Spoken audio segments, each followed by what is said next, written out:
Jean-Michel Bissonnette est le premier à entrer dans le box des accusés. Costume sombre, veste claire visiblement amaigrie, il porte une bouteille d'eau dans une main, le dossier dans l'autre. Puis suit Méziane Belkacem, le jardinier, qui a avoué avoir tiré sur Bernadette Bissonnette, mais à la demande de son époux.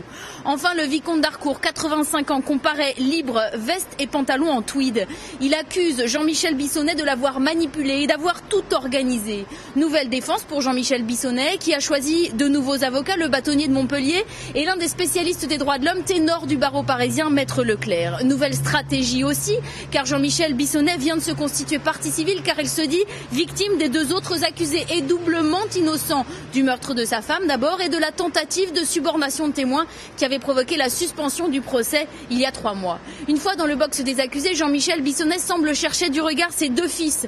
D'abord déboussolés par ce coup de théâtre il y a 3 mois, ils disent avoir eu une explication avec leur père et sont à nouveau persuadés de son innocence. Tout ce qui s'est passé en septembre n'a rien changé à notre conviction et ça n'a d'ailleurs rien apporté au débat. Donc bien sûr qu'on est convaincu qu'il est innocent. On vient d'en faire depuis 2 ans et demi et puis le fait de se dire encore attendre 3 mois pour connaître la vérité, pour récupérer papa, ça a été dur à assumer. Et puis parce que on a été embêté parce qu'il a fait une bêtise, voilà, et il a assumé, ça n'y a pas de souci. Il a reconnu. Bien sûr, il a fait une bêtise. Donc, pourquoi à votre avis il a fait cette bêtise? Parce qu'il est accablé par la justice qui a enquêté qu'à charge et parce qu'il voit que D'Harcourt est en liberté. Et il s'est dit il faut que je fasse quelque chose parce qu'il y a trop de gens contre moi. Les 3 accusés encourent chacun la réclusion criminelle à perpétuité. Le verdict est attendu début février, ici à Montpellier.